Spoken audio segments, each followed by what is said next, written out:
r/TrueOffMyChest. I got my kid's teammate's dad banned from games. I got my kid's teammate's dad banned from games. The first time I heard Mark screaming at my daughter Emma, I thought I'd misheard him. Emma. What the hell was that? You're playing like garbage out there. I was sitting 3 rows up in the bleachers, watching our 12-year-old girls' soccer team play against the Riverside Raptors. Emma had just missed a pass, nothing major, the kind of mistake every kid makes a dozen times per game. But there was Mark, standing at the sideline fence, his face red and veins bulging as he yelled at my kid like she'd personally cost him money. I felt my stomach drop. This wasn't his daughter he was screaming at. His daughter Chloe was the team captain, and she was clear across the field. He was targeting Emma, and she looked like she'd been slapped.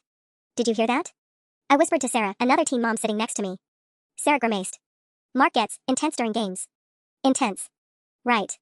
I watched as Emma shook her head, trying to refocus on the game, but I could see her confidence crumbling in real time. She started playing more cautiously, hesitating before every move, glancing toward the sideline where Mark continued his commentary. Come on, Emma. Stop dragging the team down. That was it. I started to stand up, but Sarah grabbed my arm. Don't, she said quietly. It'll just make it worse for Emma. Mark's got a lot of influence with the league. I sat back down, but my hands were shaking. Emma was a good player, not the best on the team, but solid. She'd been playing for 3 years and absolutely loved soccer. She lived for these games, spent hours in our backyard working on her footwork, and talked constantly about maybe playing in high school someday. And here was this grown man trying to tear her down. The rest of the game was torture. Every time Emma touched the ball, Mark had something to say. When she made a good pass, he stayed silent. When she had a slight misstep, he was on her immediately. That's why we're losing. Pay attention. You're better than this. Start acting like it. Think before you move, Emma. Use your head. By halftime, Emma's shoulders were hunched, and she kept looking over at me with this confused, hurt expression. She didn't understand why her teammate's dad was yelling at her. Hell, I didn't understand it either. We lost 2-1. It wasn't Emma's fault, honestly, she played better than half the team despite being rattled. But as the girls lined up to shake hands with the other team, I watched Mark storm over to the coach.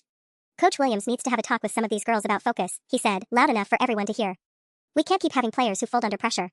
Emma was standing right there, still in her grass-stained uniform, and I saw her face crumple. Not crying, not yet, but close. That's when I made my decision. I walked down to Emma, put my arm around her shoulders, and told her she played great. Which was true. But as we walked to the car, she was quiet in a way that worried me. Dad, she said as I loaded her gear bag into the trunk, why was Mr. Richardson yelling at me? I crouched down to her level. I don't know, sweetheart. But it wasn't okay. Did I really play that badly? My heart broke a little. Emma, you played beautifully. Don't let anyone tell you different. But I could see the doubt in her eyes. And I knew this wouldn't be the last time. I was right. It wasn't the last time. Over the next 3 games, Mark's behavior got progressively worse. What started as general yelling evolved into targeted harassment that made my skin crawl. He positioned himself right behind our team's bench, and Emma had become his personal project. Emma. Stop ball watching. This is basic stuff. You're supposed to be supporting Chloe, not leaving her hanging. Move your feet. Are you even trying? The other parents had started giving him a wide berth, but nobody said anything. I tried talking to Coach Williams after the second game, but he just shrugged it off. Mark's passionate about the team, he said. These girls need to learn to handle pressure if they want to compete at this level. Passionate. Jesus. The breaking point came during our game against the Thunderhawks. Emma had been having her best game of the season, 2 assists and some beautiful defensive plays that had the other parents actually cheering for her. She was smiling again, playing with a confidence I remembered. Then, in the final 10 minutes, she made a decision that any coach would have praised. Instead of forcing a risky pass to Chloe, she pivoted and sent the ball to Madison, who was wide open. Madison scored, putting us up 3-2. The bench erupted. Parents were cheering. Emma's teammates were high-fiving her. But Mark was furious. What was that? He slammed his hand against the fence so hard it rattled. Chloe was right there. You don't ignore the captain for some easy pass. Emma's face went white. She just helped win us the game, and this maniac was screaming at her for not feeding his daughter the ball. That's selfish playing, Emma. You think about the team. Other parents were starting to stare now, but not at Emma, at Mark. I saw several people exchange uncomfortable glances, and one of the dads from the other team actually stepped closer, like he was thinking about intervening. Mark, Sarah called out quietly, maybe ease up. She made a good play. He whipped around to face her. Don't tell me how to motivate these kids. Emma's got potential, but she's not going to reach it if everyone coddles her. Motivate. That's what he called it. After we won, thanks in large part to Emma's play, I watched her walk off the field with her head down. Not celebrating with her teammates, not excited about the victory. Just deflated. Good game, kiddo, I said, trying to inject some enthusiasm into my voice. I should have passed to Chloe, she said quietly. Mr. Richardson was right. Emma, you made the right play.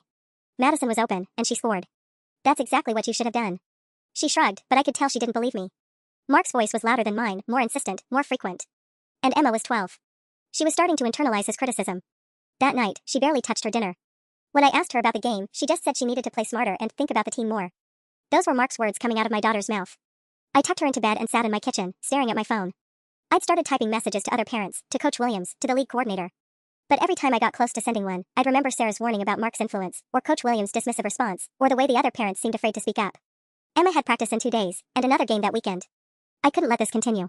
But I was starting to realize that complaining wasn't going to be enough. I needed proof. The proof came sooner than I expected, and it was worse than I'd imagined. I decided to start recording Mark's outbursts on my phone, just holding it casually like I was checking messages while actually capturing audio. But at Emma's next practice, I discovered I wasn't the only parent who'd reached a breaking point. "He's destroying her confidence," Lisa Martinez whispered to me as we watched the girls run drills. Her daughter Sophia was Mark's second favorite target after Emma. Sophia came home yesterday asking if she should quit the team. "Emma's been having nightmares," I admitted, keeping my voice low. "She woke up at 2 a.m. last night practicing her footwork in her bedroom because she was worried about disappointing the team." Lisa's face darkened. A 12-year-old shouldn't be losing sleep over some grown man's issues. We weren't the only ones talking. I noticed more hushed conversations happening in the parent clusters, more people glancing toward Mark where he stood near the coaching staff. He'd apparently appointed himself as an unofficial assistant coach, constantly interrupting drills to correct specific players. "Emma, your first touch is sloppy. You're giving the ball away before you even have it." Even from across the field, I could see Emma's shoulders tense. She'd been playing fine until he opened his mouth. "That's it," Lisa muttered. "I'm talking to Coach Williams." But when she tried, Mark intercepted her halfway to the sideline. I couldn't hear their conversation, but I could see Lisa's posture getting more defensive while Mark gestured aggressively. Whatever he said made her step back, and when she returned to the bleachers, she looked shaken. "What did he say?" I asked. "He told me that if I had a problem with his coaching style, maybe Sophia should find a less competitive team." Her voice was tight with anger. "He said some kids aren't cut out for this level of play, and parents who can't handle honest feedback are part of the problem." My blood ran cold.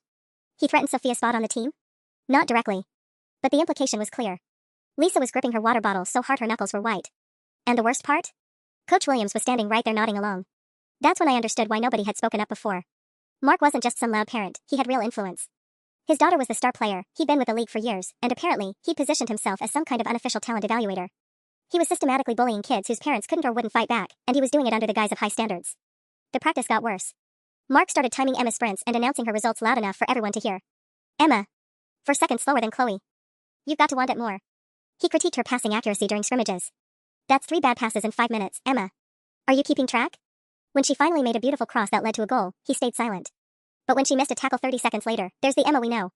One good play doesn't make up for lazy defense. I pulled out my phone and started recording, but my hands were shaking with rage. Emma was trying so hard to prove herself that she was making mistakes she'd never usually make, which gave Mark more ammunition. By the end of practice, Emma was practically in tears. She threw her gear into her bag without speaking to any of her teammates and walked to our car in silence. "How was practice?" I asked, though I'd watched the whole thing. "I need to work harder," she said, staring out the window.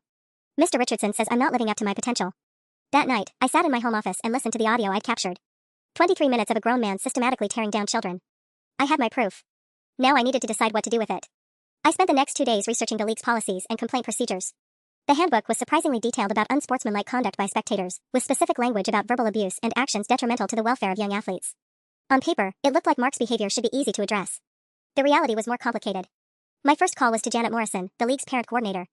She listened politely as I described Mark's behavior, making sympathetic noises at appropriate intervals. "I understand your concerns," she said when I finished. "Mark can be intense. But he's been with our league for 4 years, and his daughter is one of our most promising players. Are you sure Emma isn't just struggling with a competitive environment? Some children need time to adjust to higher expectations."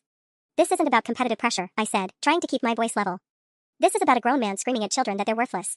"I haven't received any other complaints about Mark this season," Janet replied, which I suspected meant other parents were too intimidated to speak up. "Have you tried talking to him directly? Sometimes these situations can be resolved with better communication." Better communication. With a man who just threatened a mother about her daughter's spot on the team.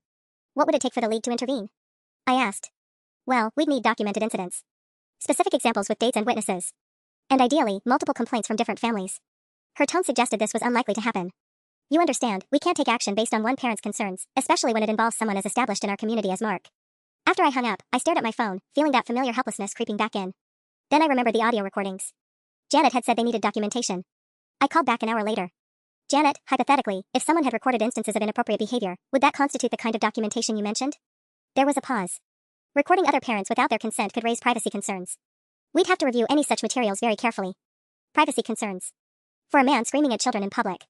But she hadn't said no. Friday's game against the Rapids was Emma's worst performance in weeks. She was overthinking every play, hesitating on passes, second-guessing decisions that should have been instinctive. Mark was relentless. "Emma. Stop playing scared. You're making this team look weak. Move your feet. Are you even trying out there? That's the 3rd turnover. Coach, maybe Emma needs some bench time to think about effort." I wasn't the only one recording this time. I noticed Lisa had her phone out too, and when I caught her eye, she nodded grimly. 2 other parents were filming their own daughters, but I suspected they were capturing Mark's voice in the background. The game was close, 2-1 Rapids, and tensions were high. Emma was playing defensive midfield, working harder than I'd ever seen her work, but nothing was good enough for Mark. When she made a crucial interception in the 70th minute, he stayed silent. When she passed the ball to a teammate who immediately lost it, Mark exploded. That's why we're losing. Emma, you just handed them possession. Use your head. The referee actually turned toward the sideline, frowning. Parents from the other team were staring openly now. Emma looked toward our sideline with this expression of pure defeat, and I saw her mouth move. I'm sorry. She was apologizing. To Mark. For playing her heart out in a losing effort. That's when something inside me snapped. I stopped worrying about league politics or Mark's influence or the potential consequences. I thought about Emma practicing footwork in her bedroom at 2 a.m. and asking if she should quit something she'd once loved. I pulled out my phone and started a new recording, but this time I wasn't hiding it. I walked right up to the sideline fence, phone in hand, and positioned myself about 10 feet from where Mark was pacing. I wasn't subtle about it. I wanted him to see me recording. I wanted everyone to see. The game was in its final minutes, and Emma had just made a beautiful sliding tackle that saved a potential goal. The crowd cheered, her teammates high-fived her, and for a moment I thought maybe Mark would finally acknowledge her effort. Instead, he cupped his hands around his mouth and shouted, "Don't get cocky, Emma. One play doesn't fix a garbage performance." I held my phone steady, making sure the camera caught his face as he yelled. A few other parents noticed what I was doing and started whispering among themselves. Mark was too focused on berating my daughter to realize he was being documented. With 2 minutes left, Emma attempted a through ball that was slightly overhit. It was an ambitious play, exactly the kind of creative risk-taking that coaches usually encourage. The ball rolled out of bounds. Are you kidding me, Emma? Mark's voice carried across the entire field. That's the stupidity that loses games. Coach, get her out of there. That's when I made my second decision. I stopped recording and walked directly toward Mark. Hey, I called out, loud enough for nearby parents to hear. That's enough. Mark turned, surprised. Up close, he was bigger than I'd expected, probably 6'2", built like he played college football.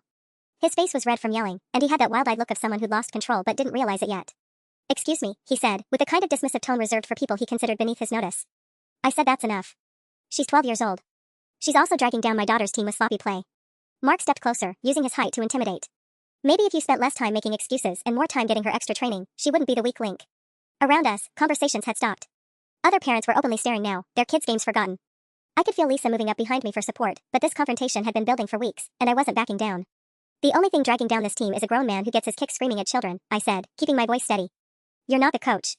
You're not the parent of every kid on this field. And you have no right to verbally abuse my daughter. Verbal abuse? Mark laughed, but there was no humor in it. Is that what you call honest coaching?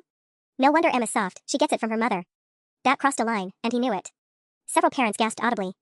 Even some of the players on the field had turned toward the commotion. You just threatened my daughter's position on this team for speaking up, Lisa said, stepping up beside me. And now you're attacking another parent for defending her child. This isn't coaching, it's bullying. Mark's expression shifted from dismissive to genuinely angry. You two want to turn this into some kind of feelings festival? Fine. But don't blame me when your daughters can't handle real competition. Emma's not good enough for this level, and no amount of participation trophy mentality is going to change that. The referee blew the final whistle, but nobody moved. The game was over, but the real confrontation was just beginning. You're done, I said quietly. You're done screaming at my kid, and you're done terrorizing this team. Mark smiled, but it wasn't pleasant. We'll see about that. The drive home was silent except for Emma sniffling in the back seat. When we pulled into our driveway, she finally spoke. Mom, I heard what Mr. Harrison said about me not being good enough. Her voice was small, defeated. Maybe he's right. Maybe I should quit before Coach cuts me. I turned around to face her, my heart breaking at the resignation in her 12-year-old eyes. Emma, honey. No, it's okay, she interrupted, wiping her nose with her sleeve. I've been thinking about it anyway. Soccer isn't fun anymore. Every time I touch the ball, I just wait for him to yell at me. Even when Coach says I did good, I can hear Mr. Harrison telling me what I did wrong. That night, after Emma went to bed, I uploaded all my recordings to my laptop and listened to them with fresh ears. What I heard was worse than I'd remembered. Mark's voice was consistently cruel, targeting not just Emma but several other girls whenever they made mistakes. His daughter Chloe was the only player who escaped his criticism, which explained why she'd become increasingly isolated from her teammates. I was editing the clips when my phone buzzed with a text from an unknown number. This is Mark Harrison. Your little stunt at the game today was noted. Emma's spot on this team depends on her performance, not her mother's ability to cause drama. I suggest you focus on improving her skills instead of picking fights you can't win. My hands trembled as I screenshotted the message. He was escalating, moving from public humiliation to private threats. I immediately forwarded it to Lisa, who called me within minutes. He texted me too, she said without preamble. Similar message, but he mentioned that Sophia's been struggling with attitude problems lately and suggested that disruptive parents might be affecting their daughter's commitment to team values. He's retaliating, I said. We stood up to him, and now he's coming after our kids directly. There's something else, Lisa continued, her voice tight. I talked to Rachel Kim after the game, you know, Tyler's mom from JV. She said Mark's been volunteering to help with team selection for next season. He's positioning himself to have input on which girls make the squad. The implications hit me like a physical blow. Mark wasn't just some angry parent on the sidelines, he was building influence within the league structure. Janet Morrison's reluctance to act suddenly made more sense. Mark had been cultivating relationships, making himself indispensable, ensuring that any complaints about his behavior would be viewed as attacks on a valuable community member. I called Janet first thing Saturday morning, ready to present my evidence formally. Her assistant informed me that Mrs. Morrison was at a league board meeting and would return my call Monday. When I asked to speak with someone else about an urgent parent conduct issue, I was told the board was discussing restructuring of parent communication protocols and couldn't be interrupted. It felt like the walls were closing in. Mark had successfully positioned himself as untouchable while making it clear that our daughters would pay the price for our resistance. Emma had already started talking about quitting, and I wondered how many other kids had been quietly driven away by his behavior over the years. Sunday afternoon, I was reviewing the recordings again when Emma found me at the kitchen table with my laptop open. "What are you doing?" she asked. I hesitated. Part of me wanted to protect her from the adult complexities of league politics and intimidation tactics. But she deserved to know that someone was fighting for her. "I'm building a case," I told her. "To make sure no parent ever treats you or your teammates the way Mr. Harrison has been treating you." Emma sat down beside me, listening to her own voice on the recording. I'm sorry, I'll do better." "I really said that," she whispered. "You did. And that's why this has to stop." Monday morning, Janet Morrison finally returned my call. Her tone was professional but noticeably cooler than our previous conversation. "I understand there was an incident at Saturday's game," she said before I could even explain why I was calling. "Several parents reported a confrontation between you and Mark Harrison." My stomach dropped. He'd gotten to her first. "Mrs. Morrison, I have recordings." "Mrs. Chen, I need to stop you there. The league has very strict policies about recording other parents and children without consent. Using unauthorized recordings as evidence could put us in a difficult legal position." I stared at my phone, incredulous. "Are you telling me that documenting verbal abuse is against league policy, but the actual verbal abuse isn't?" "I'm telling you that we have procedures for handling parent complaints, and secretly recording people isn't part of that process. If you have concerns about Mr. Harrison's sideline behavior, you should have approached a referee or league official during the game. I tried talking to you weeks ago. You said you'd handle it, but nothing changed. If anything, it got worse." Janet's sigh was audible through the phone. "Mark Harrison has been with this league for 4 years. He volunteers extensively, helps with fundraising, and his daughter is one of our most promising players. These allegations of abuse seem disproportionate to what I know of his character." There it was, the real reason nothing had been done. Mark wasn't just a parent, he was part of the league's inner circle. "Mrs. Morrison, you haven't heard what I recorded. He called my daughter worthless. He told her she was dragging the team down. He's been systematically destroying these kids' confidence. I'm sure his coaching style can be intense, but he's not a coach." The words came out louder than I intended. "He's a parent in the stands screaming at children. There's a difference between intense coaching and verbal abuse." The silence stretched long enough that I wondered if she'd hung up. Finally, Janet spoke again, her tone even more formal. "Mrs. Chen, I'm going to be frank with you. The league board met yesterday, and Mark brought some concerns to our attention. He feels that certain parents have been creating a hostile environment, undermining team unity, and teaching their children to make excuses rather than accept constructive criticism." My hands clenched around the phone. "He's manipulating you. He's also offered to head up our new parent conduct committee, which will establish clearer guidelines for sideline behavior and parent involvement. The board thinks it's an excellent initiative." I almost laughed at the absurdity. Mark Harrison, heading up a parent conduct committee. It was like putting a fox in charge of henhouse security. You're giving him more power instead of addressing the problem. We're giving him an opportunity to help improve communication between parents and the league.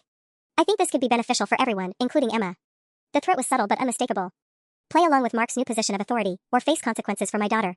What if I refuse to accept this committee? That's certainly your choice. Though I should mention that Mark specifically requested Emma's recent performance evaluations be reviewed for next season's team placement. He's concerned that some players might be better suited for recreational league rather than competitive travel soccer. There it was, the nuclear option. Mark wasn't just threatening Emma's current season, he was positioning himself to kick her off the team entirely. And Janet was either too naive to see the manipulation or too invested in Mark's contributions to care. "I need to think about this," I managed to say. "Of course.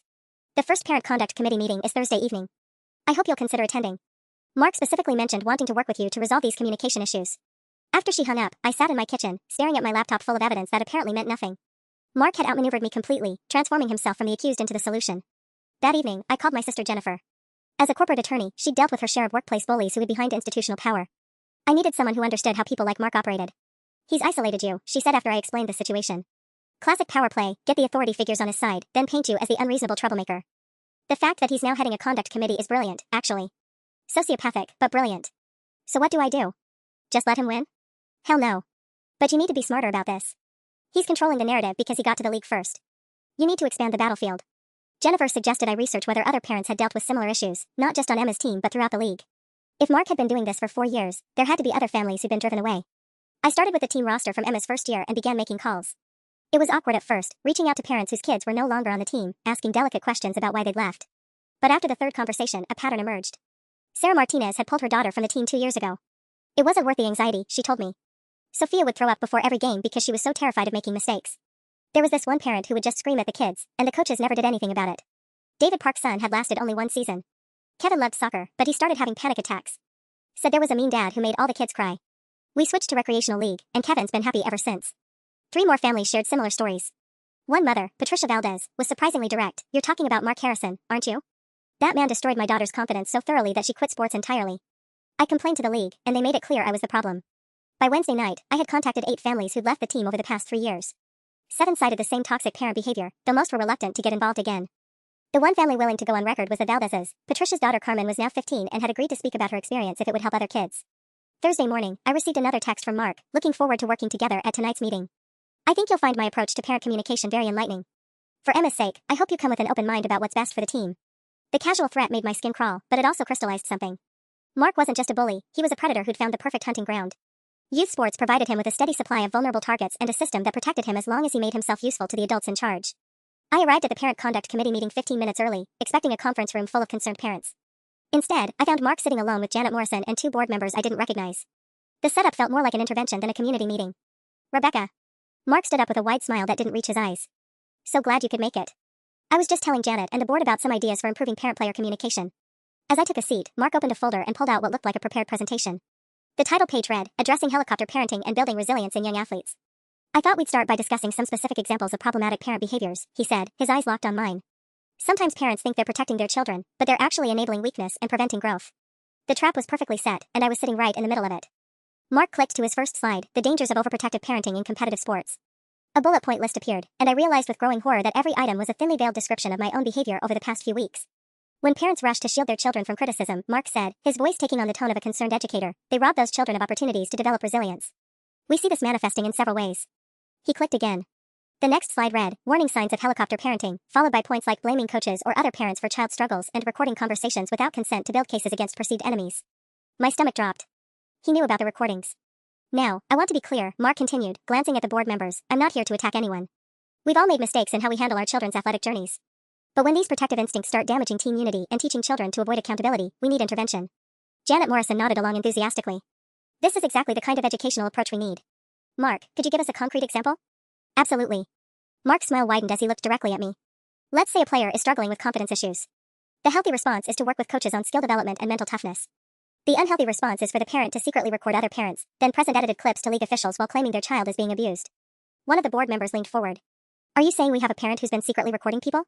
I'm saying we need policies in place to prevent this kind of toxic behavior before it escalates, Mark replied smoothly. Imagine how violated you'd feel knowing someone was recording your private conversations with your child, then shopping those recordings around to build a narrative against you. The room suddenly felt airless. Mark hadn't just outmaneuvered me, he'd turned my evidence into proof of my own misconduct. That's not what happened, I said, finding my voice.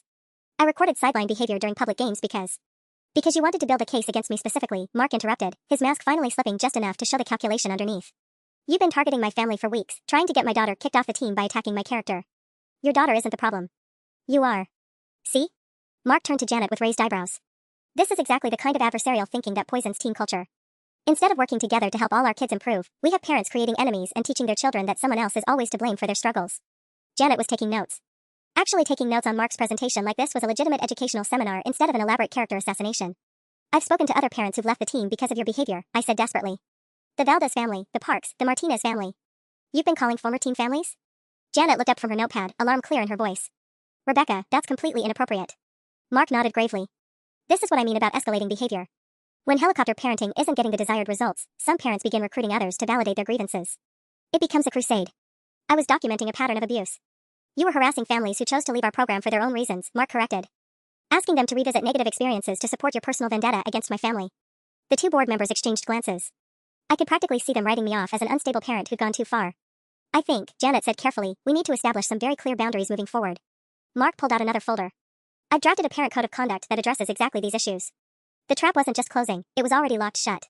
The parent code of conduct that Mark slid across the table might as well have been my resignation letter. As I scanned the document, each bullet point felt like a nail in my coffin. Parents are prohibited from recording other families without explicit consent. Communication between parents and league officials must go through proper channels, team manager or head coach. Parents who contact former team families to discuss negative experiences will face disciplinary action. Sideline behavior that creates adversarial environments will result in game suspensions. This is remarkably thorough, Mark, Janet said, clearly impressed. How long did this take you to put together? I've been working on it for months, he replied. Unfortunately, recent events have made implementation urgent. I stared at the document, realizing Mark had been planning this meeting long before I'd ever picked up my phone to record him. Every point was crafted specifically to neutralize exactly the approach I'd taken. There's one more thing, Mark said, producing yet another folder. I think the board should see these. He handed each board member a stack of printed screenshots. From my angle, I could see they were text messages, but I couldn't make out the content until Mark started reading aloud. These are messages Rebecca sent to Patricia Valdez last Tuesday. His voice took on a concerned, almost sad tone. I know this is painful to revisit, but I need you to go on record about what Mark did to Carmen. Other kids are suffering the same way, and your testimony could be the key to stopping him. My face burned as he continued. And here's her follow-up. I have recordings of his abuse, but the league needs to hear from other families or they'll dismiss it as a personal conflict. Please, for Emma's sake and the other girls still trapped on this team. The board members were studying the screenshots with growing alarm. Seeing my own words presented in this context, I had to admit they sounded manipulative and obsessive. Rebecca, Janet said slowly, did you use your daughter's name to pressure other parents into supporting your complaint? That's not. I was trying to protect Emma and the other kids from me, Mark finished quietly. From the parent who volunteers 20 hours a week to help this team succeed. The parent whose daughter has been Emma's teammate for 4 years. He paused, letting that sink in. I had to ask, Rebecca, what happens to the team dynamic when parents start treating each other as enemies? One of the board members, a woman named Carol, cleared her throat. I have to say, this is deeply concerning. The behavior described here goes well beyond normal parent advocacy. I'm worried about Emma, Janet added. Having a parent this focused on conflict and blame, what kind of message does that send to a young athlete? The room was spinning. Somehow, Mark had turned a meeting about his abusive behavior into an intervention about my parenting. Every piece of evidence I'd gathered, every family I'd contacted, every recording I'd made, all of it was being reframed as proof that I was the problem. I think, Mark said with practiced reluctance, we need to consider whether Rebecca's continued involvement with the team is healthy for anyone involved. Including Emma. The words hit me like ice water. He wasn't just trying to discredit me, he was positioning to have Emma kicked off the team entirely. Now, I don't want to be punitive, Mark continued, his voice full of fake compassion. But we have to put the children's well-being first. When a parent's behavior becomes this destructive. Janet was nodding.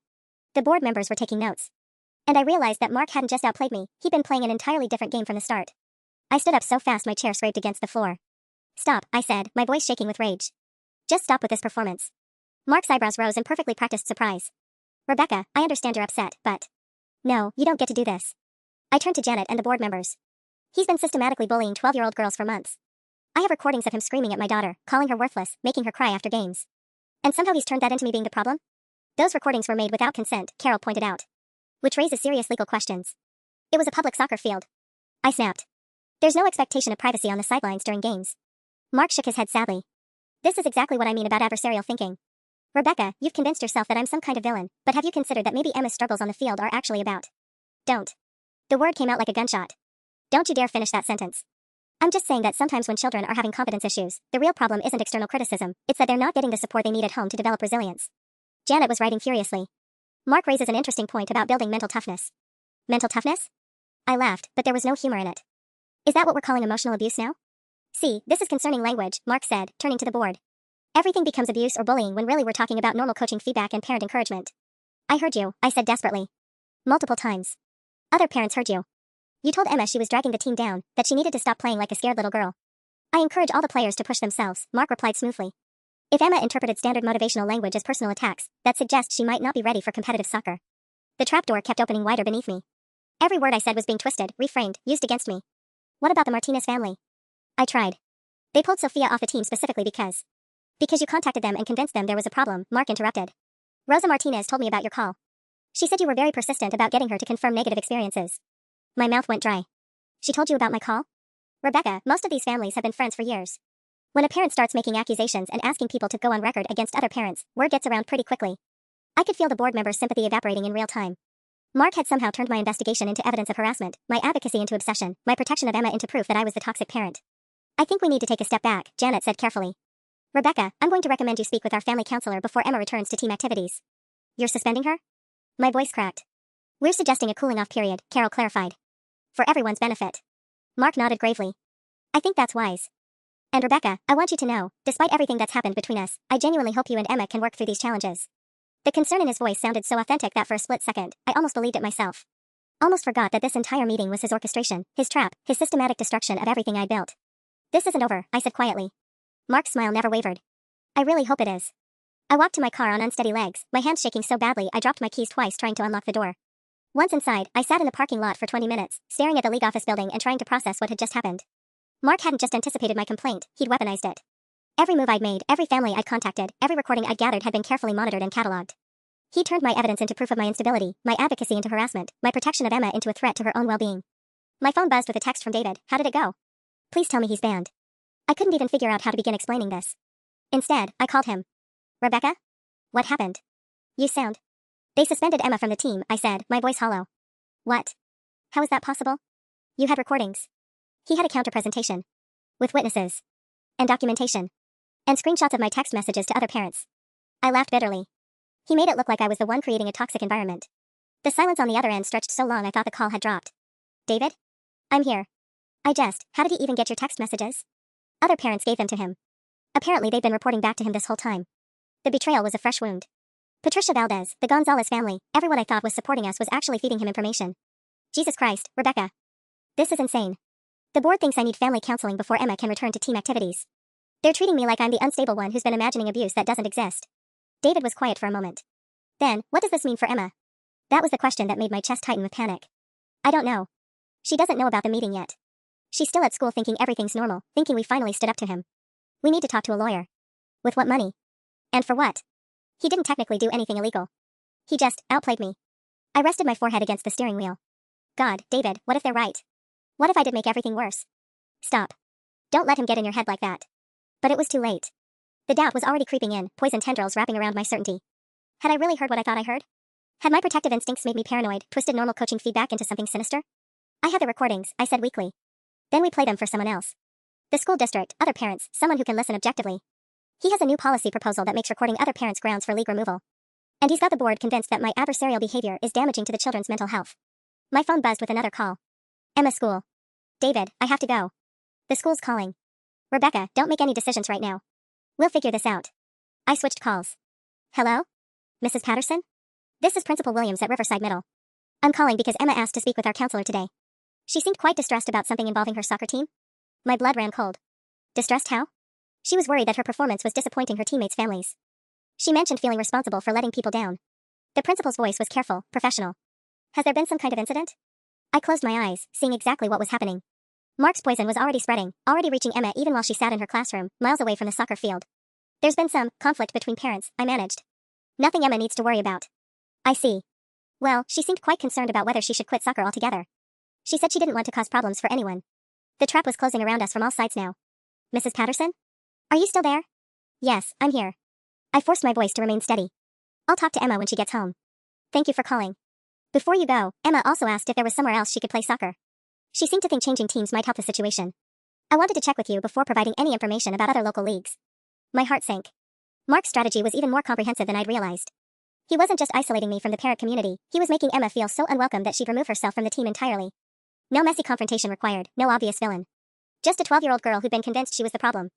Please don't give her any information yet, I said quickly. I need to discuss this with my husband first. Of course. And Mrs. Patterson? If you need any resources for family counseling or conflict resolution, I'm happy to provide some recommendations. The principal was trying to be helpful, but her words landed like stones in my stomach. Everyone was starting to see us as a family that needed fixing. After hanging up, I sat in the parking lot for another 10 minutes, watching parents from other teams arrive for evening practices. Normal families with normal problems, their biggest worry probably whether to stop for dinner on the way home. I envied them so fiercely it hurt. My phone rang again. Unknown number. Hello? Rebecca? This is Coach Martinez from the West Side Storm. I coach the 12U girls team. I didn't recognize the name, but my pulse quickened. Yes? I got your number from Rosa Martinez, Sophia's mom. She mentioned you might be looking for a new team for your daughter. Hope flickered, then immediately crashed into suspicion. Was this another one of Mark's maneuvers? Had he orchestrated this call somehow? We haven't made any decisions about leaving Emma's current team. I understand. Rosa filled me in on this situation with Mark Thompson. Actually, she's not the first parent who's contacted me about him. That got my attention. What do you mean? This isn't the first team he's been involved with. 3 years ago, he was asked to step back from the North Shore Lightning after similar complaints. Before that, there were issues with a recreational league in Millfield.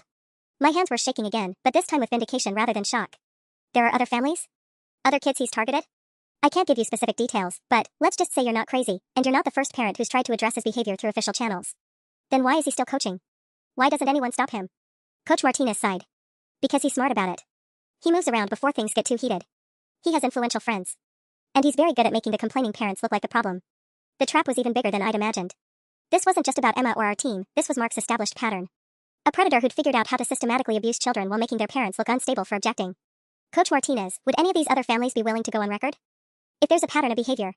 Rebecca, stop. His voice was gentle but firm. I know what you're thinking, but that's exactly the kind of thing he'll use against you. The crusading parent who can't let go, who's obsessed with destroying him. So what am I supposed to do? Just let him win? You protect your daughter. You get her somewhere safe where she can love soccer again. And you stop trying to be the one who brings him down, because that battle will destroy you long before it touches him. The truth hit me like ice water. This was never going to be a fair fight. I drove home in a daze, Coach Martinez's words echoing in my head. Stop trying to be the one who brings him down, but how could I just walk away when other kids were still suffering? When Mark would just find new victims after we left. David's car was already in the driveway when I pulled up. Through the kitchen window, I could see him and Emma at the table, her backpack open, homework spread out between them. Such a normal scene, except for the way Emma's shoulders were hunched, the way she kept glancing toward the door like she was waiting for bad news. My phone buzzed as I sat in the car, gathering courage to face them. Another text from an unknown number. Asterisk, this is Jennifer Walsh. Sophia Martinez gave me your number. My daughter was on Mark's team 2 years ago. Can we talk? Asterisk. Before I could respond, another message appeared. Asterisk, and this is Kevin Chen. Same situation, different team. We need to meet. Asterisk. Then another. Asterisk, Lisa Hoffman. Mark destroyed my son's love for baseball. We have documentation. Asterisk. My hands trembled as message after message flooded in. There were more families. More kids. More parents who'd been isolated, gaslit, and beaten down by Mark's systematic campaign of psychological abuse. But even as hope surged through me, I remembered Coach Martinez's warning. This was exactly what Mark would use against me, evidence that I was the obsessed parent who couldn't let go, who was now recruiting other disgruntled families to join my vendetta. The front door opened, and David appeared on the porch. Rebecca? You've been sitting out here for 10 minutes. I shoved the phone in my pocket and forced myself out of the car. Sorry. Just needed a minute. Emma told me about talking to the counselor today. His voice was carefully neutral, but I could see the concern in his eyes. She's scared she's letting everyone down. Inside, Emma looked up from her math worksheet with red-rimmed eyes. Mom? Are you okay? You look weird. Are you okay? My 12-year-old daughter was asking if I was okay, when she should be worried about normal things like pop quizzes and whether Jake Morrison liked her back. I'm fine, sweetheart. Just tired. I kissed the top of her head and caught David's eye over her shoulder.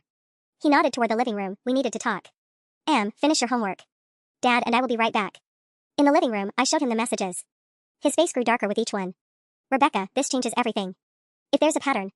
No. I stopped him before he could finish the thought. I talked to another coach today. He warned me that this is exactly what Mark wants, for me to look like the obsessed parent who's recruiting other families to attack him. But if there are multiple victims, then Mark will claim I'm manipulating them. Coaching their stories. Turning into some kind of anti-Mark conspiracy theorist. I sank onto the couch, exhaustion hitting me like a wave. He's already convinced the league board that I'm unstable. How do you think it'll look when I show up with a parade of other disgruntled parents? David was quiet for a long moment.